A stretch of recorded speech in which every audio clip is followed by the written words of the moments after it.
వాళ్ళ వ్యక్తులు అక్కడ అవుతుంటారు. ఇది ఏ పార్టీ ఉన్నా, నేను నాట్ ఓన్లీ బీఆర్ఎస్, కాంగ్రెస్ ఉన్నా అంతే అవుతుంది, ఇంకొకరున్నా అంతే అవుతుంది. వాళ్ళకు అనుకూలమైన వాళ్ళు పెట్టుకుంటారు. ఈ హైదరాబాద్ క్రికెట్ అసోసియేషన్ సంబంధించి శ్రీనివాస్ రెడ్డి గారు ఇప్పుడు దీంట్లో ఇప్పుడు మనం అందరం ఇక్కడనే ఉన్నాం, మీరు, నేను, దిలీప్ గారు, మల్ల యాదవ్ గారు. ముఖ్యంగా దిలీప్ గారికి నాకు హైదరాబాద్ బేస్డ్గానే ఉంటాం కాబట్టి ఇక్కడ జరిగే వ్యవహారాలు, చిత్ర రాజకీయ విన్యాసాలు మాకు అవగాహన ఉంది. ఇక్కడనే పుట్టినాం, ఇక్కడనే పెరిగినాం. ఇక్కడ ఏమైందంటే గతంలో ఏ గవర్నమెంట్ ఉన్నా, టీడీపీ కావచ్చు, తర్వాత కాంగ్రెస్ 10 సంవత్సరాలు ఉన్నా కూడా వాళ్ళు వ్యవస్థల దిక్కు పోలేదు. వాళ్ళ అడ్మినిస్ట్రేషన్, వాళ్ళ ఎమ్మెల్యేలు, వాళ్ళ గ్రామాల పనులు, స్కీమ్స్ అంతేవరకే ఉన్నారు తప్ప ఫిలిం బాడీని మేము కంట్రోల్ చేసుకోవాలి, క్రికెట్ అసోసియేషన్ మేము కంట్రోల్ చేసుకోవాలి, స్పోర్ట్స్ అథారిటీస్ని మేము కంట్రోల్ చేసుకోవాలి, లేదా సింగరేణిలో మా కంట్రోల్ ఉండాలన్న ఆలోచన గతంలో ఎవరు చేయలేదు. కానీ తెలంగాణ ఉద్యమం జరిగిన నేపథ్యంలో ఈ సెక్షన్స్ అందరితోటి కాంట్రాక్ట్ అయిపోయి సింగరేణి బెల్ట్లో పనిచేయడం మూలన ఉద్యమం రావడం, తర్వాత హెచ్సిఏ తెలంగాణకు వ్యతిరేకంగా ఉన్నది, అప్పుడు ఆంధ్ర వాళ్ళు ఇక్కడ డామినేట్ చేస్తూ ఉన్నారని దాని మీద దృష్టి పెట్టడం. సో ఇవన్నీ కూడా క్యాష్ కౌస్గా వీళ్ళకి అనిపించినాయి.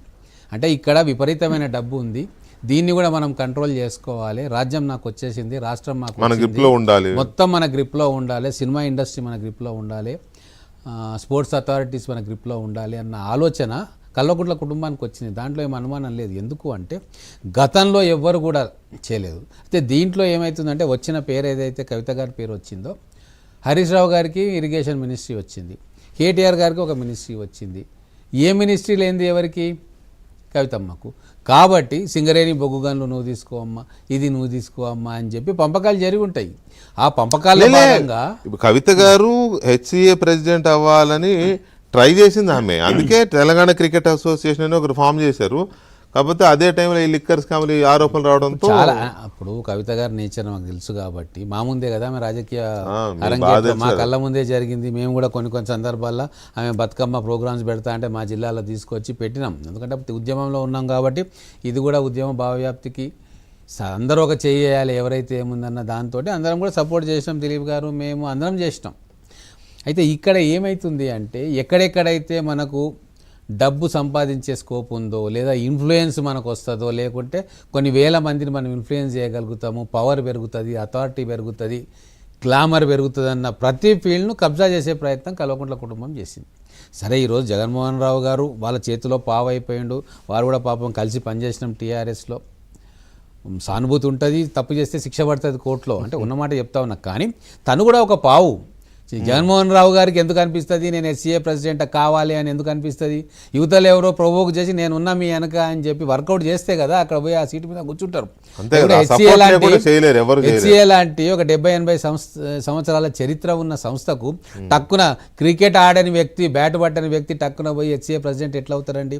అప్పుడు అక్కడ ఉన్న రూలింగ్ ఎస్టాబ్లిష్మెంట్ ఫుల్ సపోర్ట్ చేసి వెనకంగా ఫోన్లు చేసి, లేదా క్లబ్ వాళ్ళను బెదిరించి మీరు ఓటు ఇక్కడ ఎలక్షన్లో గెలిచి ఉండొచ్చు, కానీ మీరు ఇక్కడ ఓటు వేయాలని చెప్తేనే కదా అయ్యి ఉంటుంది.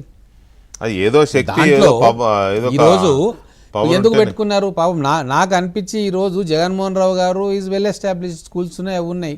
కానీ వీళ్ళందరూ ఎవరు వాళ్ళు కూర్చోలేరు, ఎవరో ఒకరిని కూర్చోబెట్టుకోవాలి. కాబట్టి మా ఊరు దగ్గర ఉంటాడు, మాకు పార్టీలో పనిచేసిన కాబట్టి నువ్వు ఉండక్కడ అని చెప్పి ఒక డమ్మిగా అక్కడ కూర్చోబెట్టి మిగతా వ్యవహారాలు వీళ్ళు నడుపుతుండొచ్చు కదా. అయితే ఇక్కడ నేను అది కూడా అనట్లే, ఎంక్వైరీ జరుగుతూ ఉంది.